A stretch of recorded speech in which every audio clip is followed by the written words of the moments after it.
So this is a really bad angle of me, but I don't have a tripod for my phone, so we're just gonna have to roll with it. I hate that I have to slouch. I'm gonna be talking at a lower volume because I am by people's houses. I'm at a lake that's near my house and it's within a neighborhood. Hopefully you can hear me. Hopefully I don't record this video in vain, because unfortunately that's kind of the theme of this video. I wanted to talk about making YouTube videos and I guess content creation, but I can't really speak so much to the broader side of things like content creation because I have not been... I hope you can't hear that drill, but if you can, I hope you can still hear me. The reason that I can't speak as much to content creation in general is because I've only made a bit of content in my life, and only once did I have a specific audience that was expecting me to make content for them, and that was about 10 years ago, and that was on Instagram. So it's a lot different. It's the same, but it's different now, and a lot has changed, and a lot is always changing, especially with the internet. I feel like we go through changes so much quicker now with the introduction of the internet. I can't speak to that because I've actually lived the difference between the internet age and the time that came before it, but I can say from my observation, we're speeding through ideas and we're speeding through inventions, and we are advancing technologically at a much more rapid pace than we used to. All of which you could argue, good or bad, pros and cons. I think it's a mixture of both, but I am biased to believe there's a greater portion of it that there's a negative impact on society. But we're not really getting into that. We're getting into the experience of being a creator and trying to make something.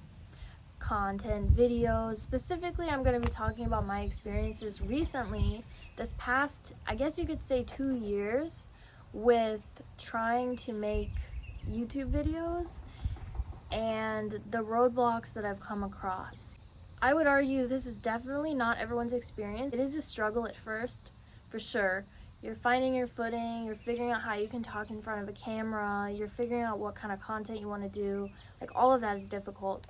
But I think for me, I'm kind of fighting through self-doubt, and I'm fighting through perfectionism, and I wanted to talk about that also because hopefully somebody can watch this and relate and feel encouraged, even if, you know, what you're going through isn't ideal with this. You can at least feel encouraged that you're not the only one. Feel like your feelings are validated, your experience is validated. Not that it needs to be, but it is nice to have that when you can find that. We all on some level want to please.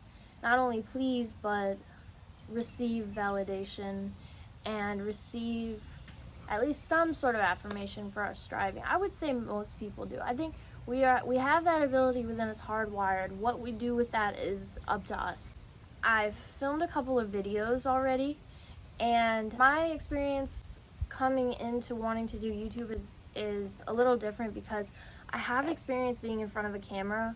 I used to film myself all the time. We all have experience these days being in front of a camera, with the cell phones especially. I did a lot of performing in front of the camera for no audience. I would pretend like it was going on the internet and I had people watching me. Not even the internet. I would pretend like I had my own broadcast show, which tells you about how old I am. I would pretend like whatever I was filming was going to be on the TV channels that you flip. Specifically, I did a lot of filming myself and making different things. I would make plays. I would film myself talking. I would have scripted news stories. I would pretend to be Steve Irwin and that my cats were the wildlife that he was going to explore. But I was me. But I was me, Steve Irwin. You get that? I would put on plays for the camera. I would imitate a lot of my favorite shows. Like, if you guys ever watched, oh god, It's the one with the, what is it? It's the big comfy couch. Here's a clip. You ever roll around on the floor, like me?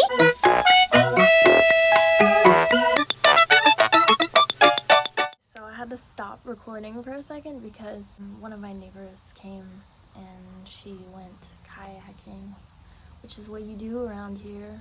Well, I don't know. I mean, some people do. It must be nice. What I was trying to get at was I have some experience with being comfortable in front of a camera. When I got older, they progressively turned into music videos.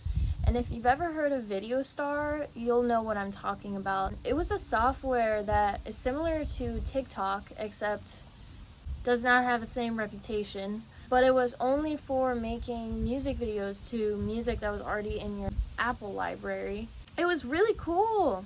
It was ahead of its time. There were a lot of people on it. We were all like roughly anywhere between 10 to like maybe mid-teenage years. Not too many older kids were on it, but it was really cool, and it introduced me to a lot of cool music that I wouldn't have found by myself if I hadn't been on it. Basically, I'm just trying to support my point that it's a little different for me coming to YouTube when I've kind of gotten used to filming myself talking and being comfortable in front of a camera my whole life. But there is still a level of getting used to that has to happen, and I do notice if I'm super tired when I'm filming a video, good luck for me to put together anything coherent, any coherent sentence. Otherwise, it's riddled with likes and ums. That gets on my nerves when I see myself do it. I don't care when other people do it, but when it's me, I have that little voice inside of my head that tells me like, you're not a good speaker. You say like and And of course you can be a good speaker and say like and but I'm kind of thinking of the things they try to teach us growing up in like English classes, any classes where they wanted you to learn how to communicate effectively and speak in front of an audience. We had units in English class that were like that. And then I had to do a communications class for college because you always have to do that. I remember we did an exercise in my English class in high school, and we had to talk about a subject nonstop for a minute. And it was encouraged that we didn't say like or Really, it was encouraged that we didn't say any filler words. And so the goal was to say something coherent and having some substance and avoiding filler words to help you be a good speaker, get practice. It was a cool exercise, but man, did I suck at it. I said like and like a million times. I just said it. That is one of the issues that I'm encountering when I'm filming these videos, and that's happened a couple times. The video that I'm currently working on is giving me a lot of trouble. So not this video that I'm filming now. I'm actually having a great and easy breezy time communicating, but when I filmed the other video, I don't know, I think I was tired and I had a headache, and maybe that contributed to it. I ended up saying like and just and pausing for a really long, inordinate amount of times in between things I said. So editing it has been a bit of a nightmare because of that. I also am coming to YouTube with the ability to use editing software because with liking making videos all the time when I was younger came learning how to edit by myself. I'm definitely an amateur video editor, but I have a lot of experience. I've only ever done video edits on different software on my phone, and that's what I prefer. I've done a little bit on the computer, but I still prefer my phone. And real video editors, I believe, do not use the phone editing software, or maybe they don't only rely on that. And that's where my amateurness comes in. So I also have the experience of editing, so it should be easy. It should be easy, right? I'm editing this video, and without any edits, I think the video was about an hour and 10 minutes long. I am about 3/4 of the way finished with editing, and I've cut it down to an hour and a minute. I don't care so much about length, but it is a long video, so that's intimidating. And the more time you have to spend on a video when you're in a state of self-doubt, the more time you have to decide, this is horrible, this is garbage, and this isn't worth it, and I'm not going to post this. Editing can be soul-crushing, even if you like it, just because you have to watch yourself back 1,000,001 times. And you get to see all the mistakes you made along the way, all the all the weird faces, everything. You really get to sit and reflect on, is this even good? I think everybody can be prone to that, even if you don't struggle too much with self-doubt and with perfectionism, but definitely if you do, you can be screwed in that way. And that is something I'm struggling with right now. I've been trying to ditch the perfectionism act for a long time now, but it's clearly not an act. It's pretty hardwired, but I think with more time and more repetition and forcing myself to be okay even with the mistakes and to post something even if I don't feel 100% about it, I think that's going to help. It's going to be like exposure therapy, hopefully. I am really having a hard time. So I'm editing this video. I'm enjoying the process of editing, you could say, but I find it revolting hearing some of the things I'm saying and doing, and they're not anything crazy. It's just me, and I'm just watching myself back, and at times I'm like, oh, ha, like, you're funny, you, me, and then other times I'm like, wow, and then other times I'm like, oh, that was actually really insightful. Too bad I said just and like and I had to cut it, and then I'm having a conversation saying, insightful thing, cut, insightful thing, cut, and it sounds all choppy. Most people aren't going to notice, unless you're a hater.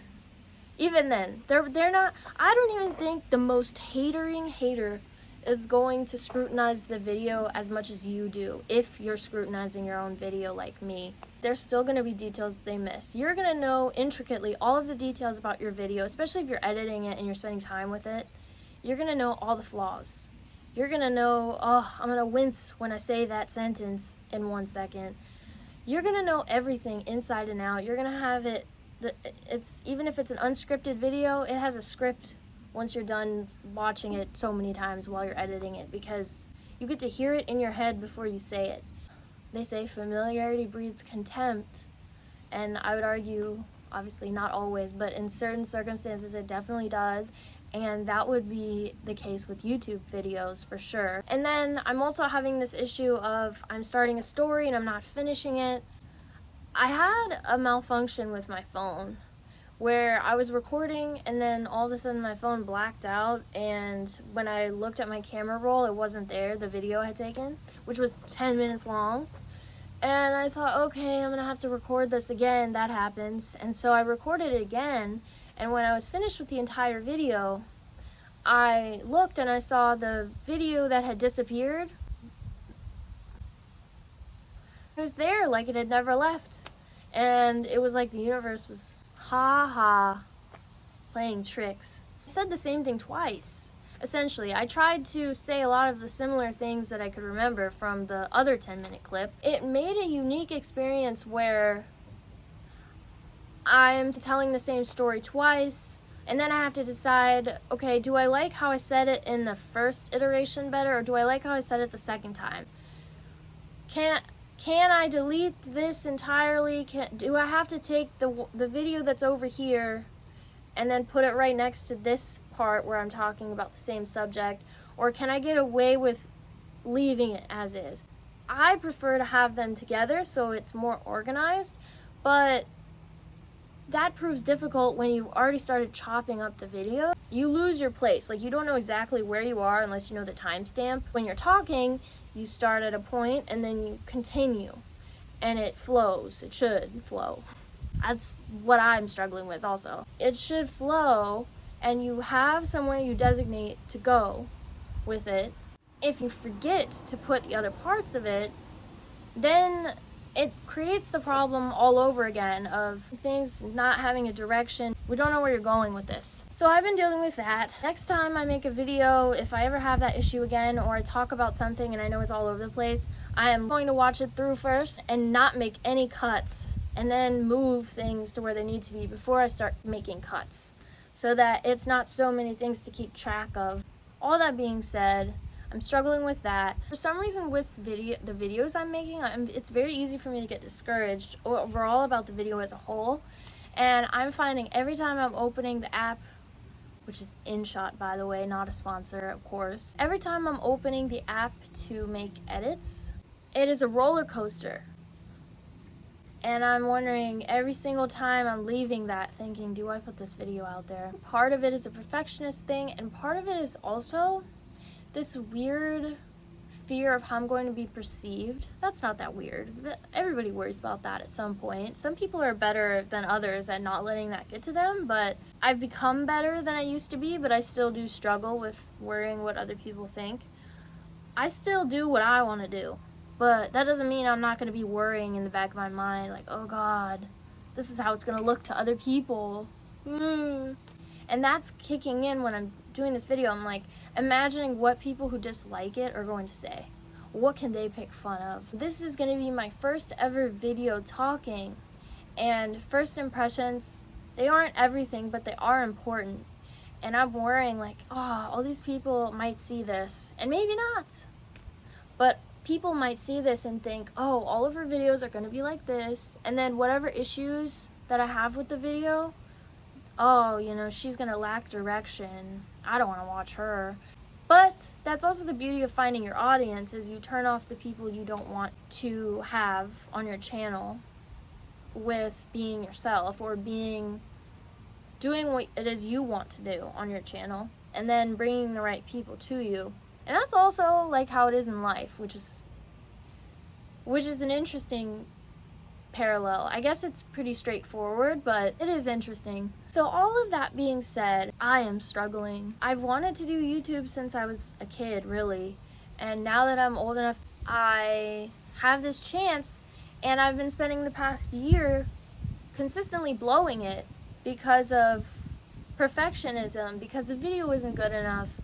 And so far, out of all the videos that I've done, this has been the one that I have felt the strongest about not posting.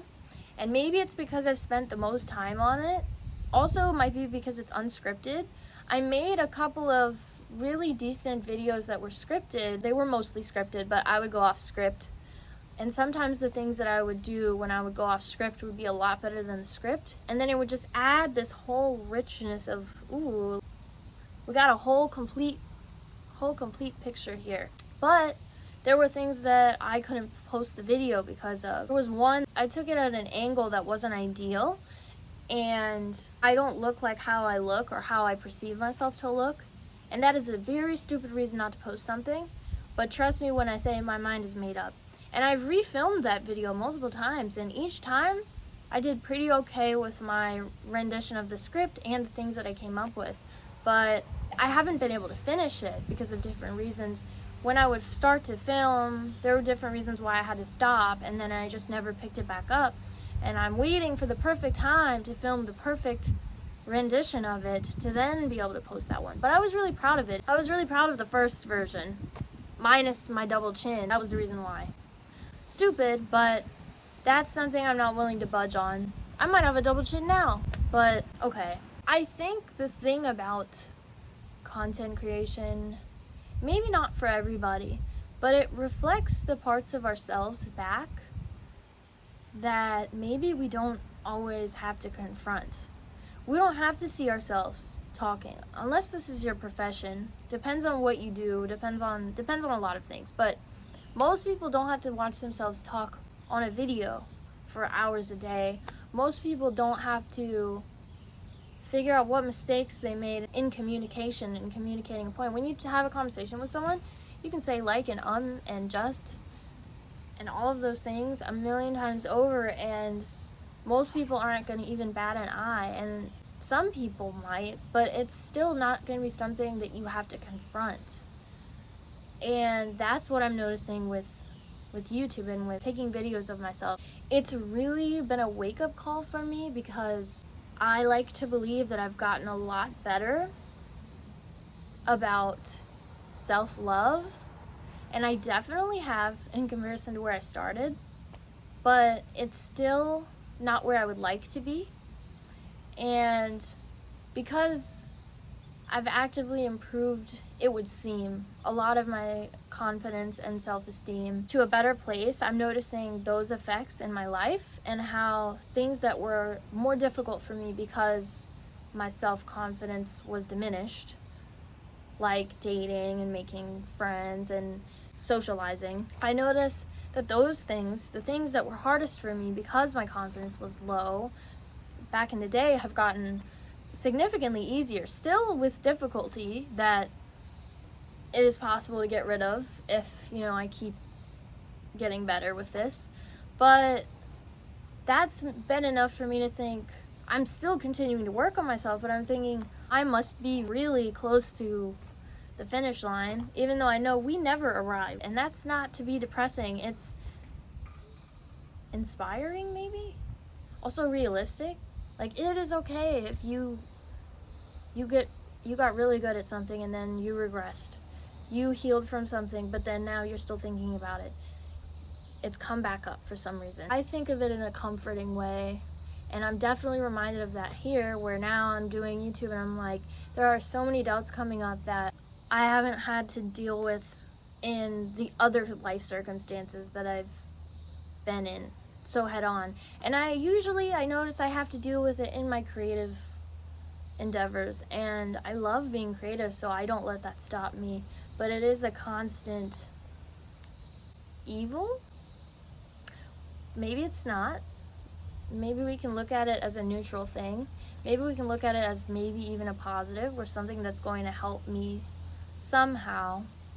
Maybe it will help me put in more effort.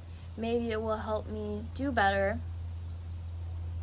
Maybe it will push me to the point where I'm really able to feel a lot more self-confident and deal with perfectionism a lot less. Like I said, exposure therapy.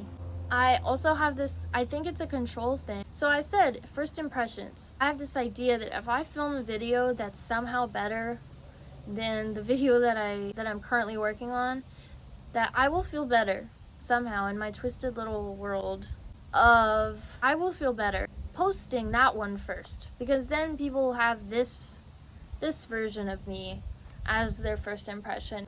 And so maybe this is a message for you. That's why I made this also. Not just because I want to have a better first impression for you guys than I currently have, potentially, with the other video. Maybe this is relatable. Maybe this is encouraging. I want you to know that it is much better to try and fail than to not try at all. And that is the advice that I'm taking on this journey of actually posting a video, because it is wild that I've been recording videos of myself for the past year and haven't posted any of them. So definitely something is getting posted at this point. Also, for any of you that struggle with self-doubt, just know that if you confront it head on and you do the things that scare you anyways, within reason, it's overall going to make you stronger, and it's going to help. The things that challenge us the most are the things that propel us the most into where we need to be and who we need to be. And to run from those things is foolish, because then we're never going to grow. And to avoid making a video because it isn't good enough is also along the same vein.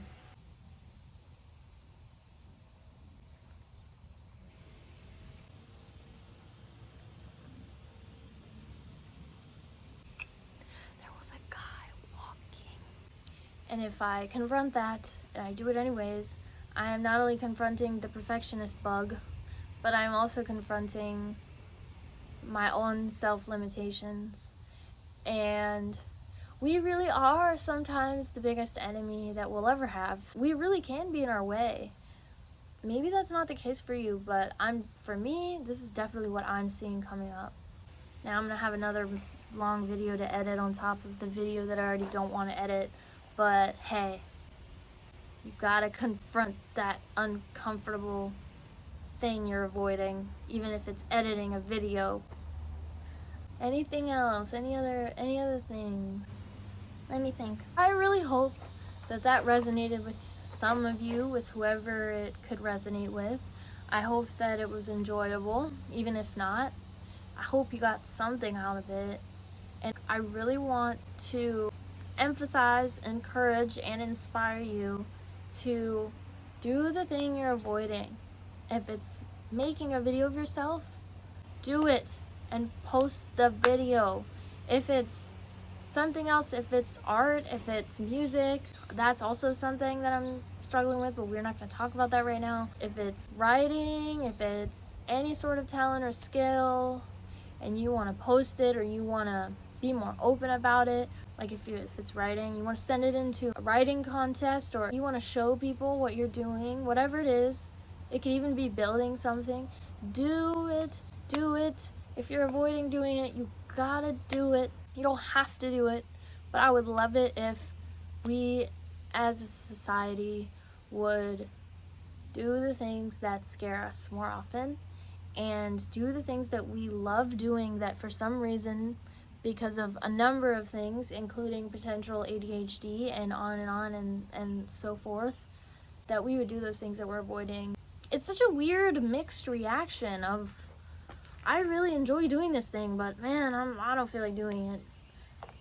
And that is so easy to fall into, especially when you're busy, you're tired, you have chronic illness issues. All those apply.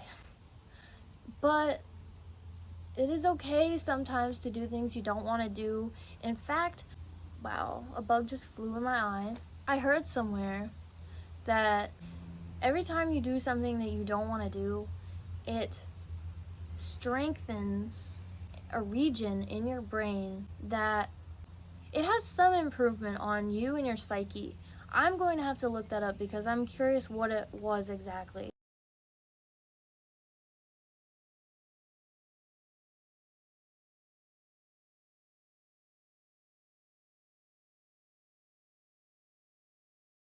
It is a good thing sometimes to do things you don't want to do. I mean within reason. I mean in the sense of working, cleaning your room, in the sense of doing, oh my goodness, how many times am I gonna do this?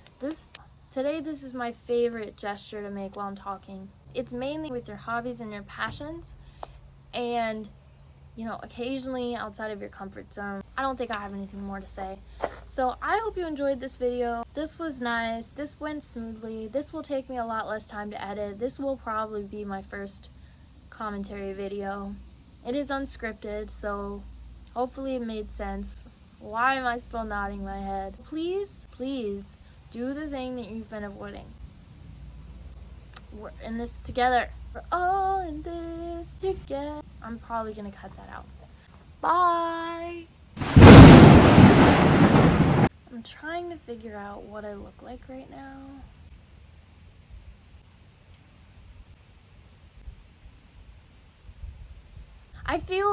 I can't help, I have a tendency to be, the script ideas were good, the ideas I came up with were also good, but more surprising and equally good, but I keep thinking of them as kind of better, so they were together, and it was nice. I don't know what I'm saying. I don't know what I was saying. If you talk honestly,